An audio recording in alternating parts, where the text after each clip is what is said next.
Bismillahirrahmanirrahim. Assalamualaikum warahmatullahi wabarakatuh.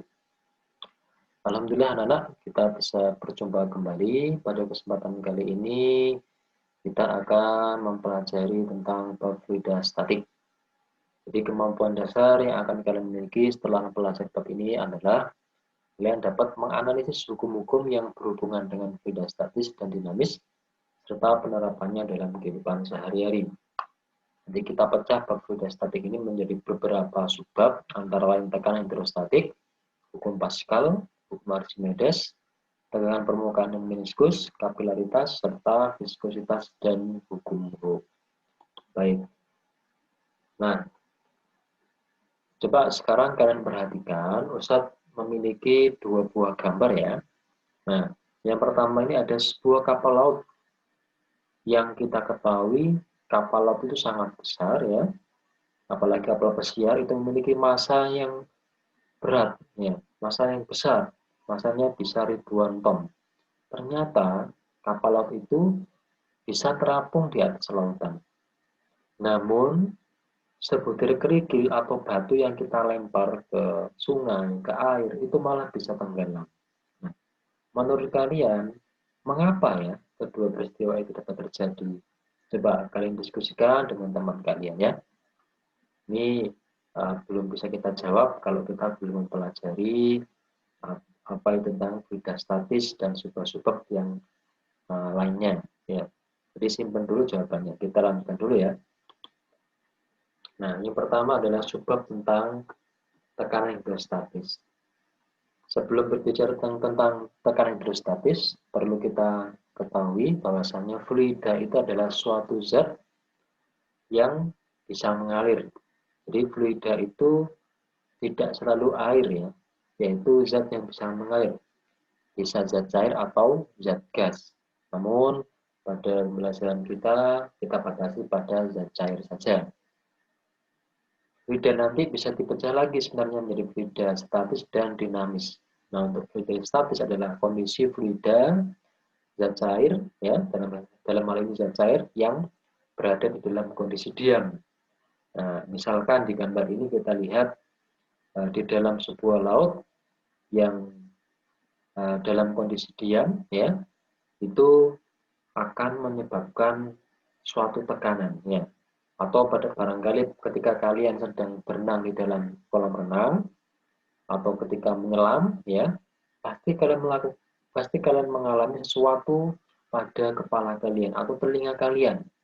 Kalau kita menyelam di suatu kedalaman tertentu ya, maka kita akan mengalami tekanan. Nah, tekanan tersebut disebut dengan tekanan hidrostatik, yaitu tekanan yang dimiliki oleh zat cair dalam kondisi diam.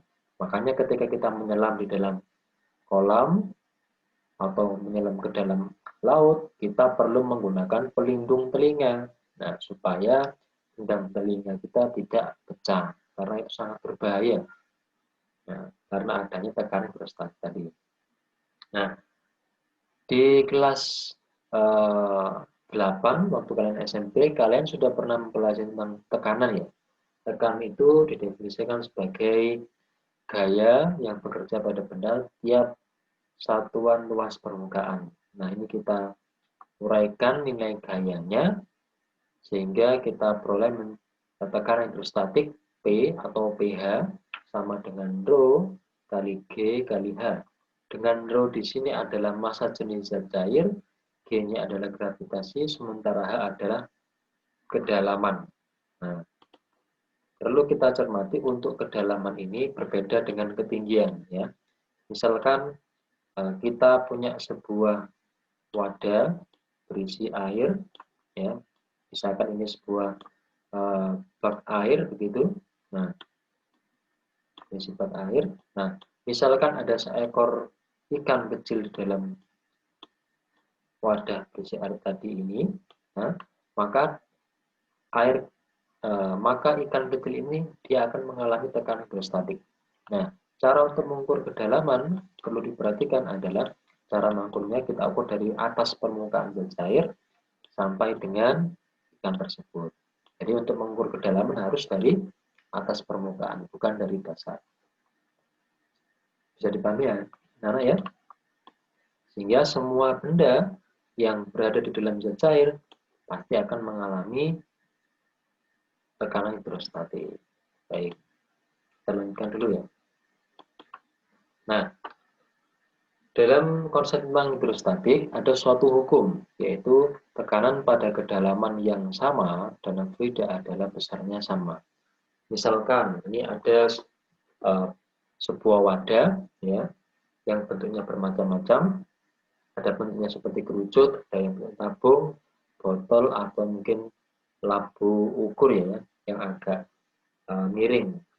Nah, apabila kita buat suatu titik 1, 2, 3, dan 4, di mana titik ini memiliki kedalaman yang sama. Jadi, cara mengukurnya dari permukaan air yang ada di atas ini, kemudian kita ukur kedalamannya. Ketika kedalamannya sama, kita bisa beranggapan bahwasanya tekanan pada kedalaman yang sama, maka titik 1, 2, 3, dan 4 ini memiliki tekanan yang sama pula. Begitu juga dengan gambar yang sebelah kanan, yaitu titik A, B, C ya, itu juga memiliki tekanan hidrostatik yang sama, meskipun kelihatannya titik B dan C ini berbeda dengan A.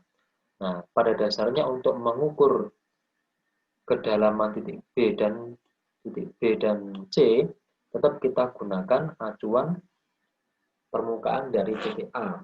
Sehingga gini, kalau kita buat suatu garis penghubung seperti ini ke arah kanan, jadi untuk mengukur kedalamannya sebenarnya sama dengan titik A.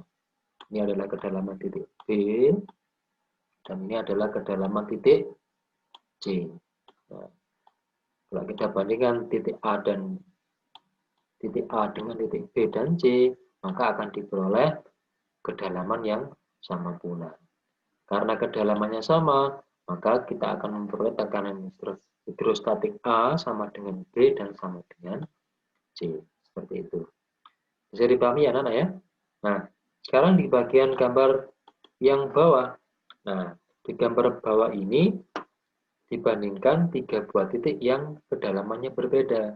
Ada titik A, titik B, dan C. Titik A ada di permukaan, titik B ada di tengah-tengah, titik C ada di dasar. Maka karena kedalamannya berbeda, kita bisa menyimpulkan tekanan hidrostatiknya akan bisa berbeda. Hal ini bisa kita praktekkan.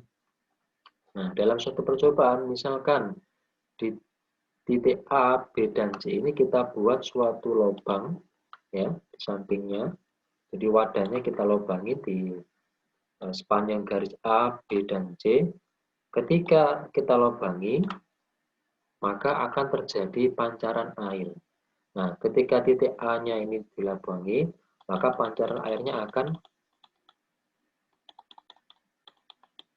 memancarkan air tapi dengan jarak yang kecil. Sementara titik B akan memancarkan air dengan jarak yang lebih panjang. Begitu juga yang titik C akan memancarkan air dengan jarak yang lebih panjang. Hal ini menunjukkan semakin dalam maka pancaran airnya akan semakin keras, pancaran airnya akan semakin jauh karena tenaganya itu atau tekanannya itu besar. Nah, seperti itu. Ini bisa kita coba sendiri di rumah kita masing-masing ya. Nantinya semakin dalam suatu titik di dalam zat cair, dia akan memiliki tekanan hidrostatik yang semakin besar pula. Baik, kita lanjutkan ya. Nah, yang perlu kita pahami pula adalah tekanan hidrostatik itu juga dipengaruhi oleh faktor lain. Nah, apabila suatu wadah tadi berada di dalam kondisi yang tertutup, maka tidak ada faktor udara yang mempengaruhinya. Tetapi ketika wadahnya itu dalam keadaan terbuka, ya, misalkan di kolam renang, di laut, ketika kita berenang, ada faktor tekanan udara luar. Nah, tekanan udara luar itu kita tuliskan sebagai P0 atau tekanan yang diketahui. Nah, tekanan udara yang diketahui. Biasanya tekanan udara yang diketahui itu sebesar 1 atm atau 1 atmosfer, atau bisa juga 10⁵ Pascal. Nah, sehingga untuk mencari tekanan totalnya itu adalah P0 ditambah rho kali G kali H. Dengan P0 ini tadi adalah tekanan udara luar. 1 atm sama dengan 10⁵ Newton per meter kuadrat atau Pascal. Nah, contoh soalnya. Seekor ikan berada pada kedalaman 15 meter di bawah permukaan air. Nah, jika massa jenis air 1000 kg per meter kubik, percepatan gravitasinya 10 dan tekanan udara luar 10⁵ Newton per meter kuadrat ya. Tentukan A, tekanan hidrostatis yang dialami ikan, B, tekanan total yang dialami ikan. Nah, jadi pada kondisi ini ya, untuk tekanan hidrostatisnya saja, maka kalau kita selesaikan, kita langsung gunakan persamaan rho kali G kali H. Rho di sini adalah massa jenis air. Massa jenis air apabila tidak diketahui, kita gunakan massa jenis air itu adalah sebesar 1000 kg ya. 1000 kg per meter kubik. Ini kalau kita gunakan satuan internasional. Tapi kalau kita gunakan satuan yang lain ya, yaitu gram per cm kubik, seperti ini, maka nilainya adalah sebesar 1. Karena ada konversi dari kilogram per meter kubik menjadi gram per cm kubik. Ini diperoleh nilai tekanan hidrostatik yang dialami kan adalah sebesar 1,5 kali 10⁵ Newton per meter kuadrat. Kalau satuannya ini kita rubah menjadi satuan atm, ya, ini juga bisa. Ingat, 1 atm tadi adalah 10⁵ Pascal. Maka kalau 1,5 kali 10⁵ Newton per meter kuadrat kita rubah jadi atm, tinggal kita bagi saja dengan 10⁵. Sehingga hasilnya adalah 1,5 atm. Seperti itu. Nah, soal yang kedua, tekanan total yang dialamikan. Tekanan total ini terjadi apabila ikan tadi berada di kolam yang terbuka. Nah, sehingga ada pengaruh faktor udara luar yaitu P0, diketahui P0 1 atm. Nah, sehingga diperoleh 2,5 kali 10⁵ atau sama dengan 2,5 atm atau 2,5 atmosfer dengan berubah satuannya dari Newton per meter kuadrat menjadi satuan atm. Nah, ini contoh soalnya ya. Contoh soal ini sebenarnya sudah pernah kalian coba ya waktu kalian di SMP ya, sudah pernah ada tentang fluida. Ini tinggal kita perdalam lagi. Bisa dipahami ya anak-anak ya? Baik. Nah, ini akan status dulu. Oke. Jadi yang perlu diingat adalah perhatikan bahwasannya untuk menentukan tekanan hidrostatik total ada faktor udara luar. Nah, penerapan dari tekanan hidrostatik ini kebanyakan digunakan sebagai alat ukur tekanan gas. Nah, alat ukur tekanan gas di sini disebut dengan manometer. Nanti waktu di bab fluida dinamis akan lebih diperjelas ya. Nah, gambar A di sini adalah manometer terbuka karena di ruangannya di bagian tabung yang atas ini ya dalam keadaan terbuka ada faktor P0-nya, ada pengaruh tekanan udara luarnya. Yang B ada yang namanya barometer raksa ya. Nah, ini juga bisa digunakan untuk mengukur tekanan dalam keadaan tertutup. Nah, kalau manometer diterapkan tekanan total P0 plus ρ2. Tapi kalau pada barometer cukup menggunakan tekanan hidrostatik saja, yaitu tekanan yang terukur pada tabung raksanya ini dengan ketinggian atau dengan kedalaman sebesar H. Nah, contoh soalnya yang lain seperti ini. Ini contoh soal level UNAS ya. Jadi ada sebuah tabung U ya, di dalamnya dimasukkan air dengan minyak. Nah, ketika dimasukkan air dengan minyak, pastinya kedua zat cair itu tidak akan bisa bergabung karena mereka memiliki massa jenis yang berbeda. Kalau kita terapkan, misalkan kita letakkan air dan minyak di dalam suatu wadah ember begitu ya, pasti minyak berada di bagian atas karena dia punya massa jenis yang kecil. Nah, ini diketahui massa jenis air sebesar 1000 dan massa jenis minyak 800 kg per meter kubik.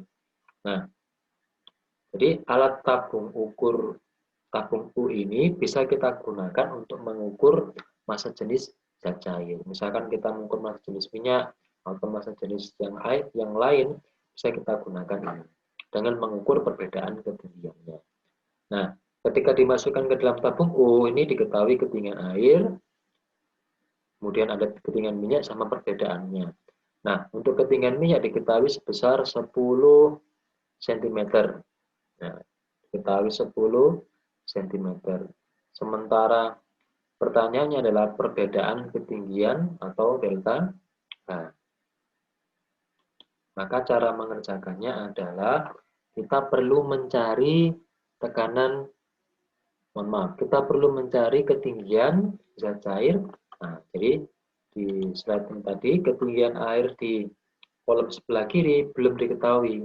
Yang diketahui hanya ketinggian minyak, massa jenis air, dan massa jenis minyak. Kalau kita tuliskan yang diketahui itu adalah antara lain ada H minyak, ada rho air, dan ada rho minyak. Nah, sehingga kalau kita masukkan di sini, kita ketahui tadi ada dua titik yang sama ya. Jadi pada suatu tabung U seperti ini tadi ya.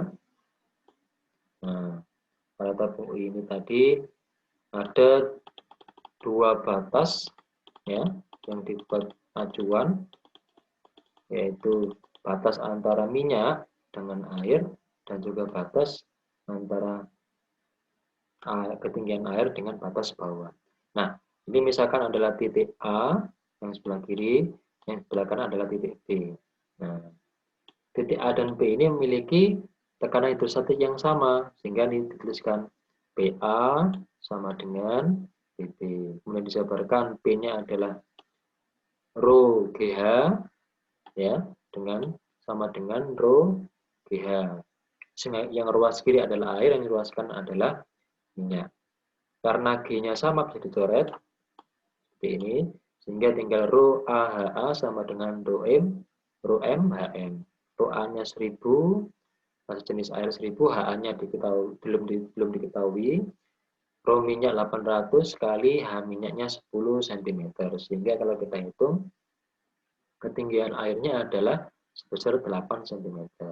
Nah, setelah kita memperoleh ketinggian air 8 cm, kita kurangkan ketinggian minyak HM ya, dikurangi ketinggian air atau H, sehingga diperoleh selisih ketinggiannya adalah 2 cm. Baik, seperti itu anak-anak, bisa dipahami ya. Jadi untuk menentukan nilai dari massa jenis atau mungkin ketinggian zat cair ya, bisa kita terapkan tabung U ini.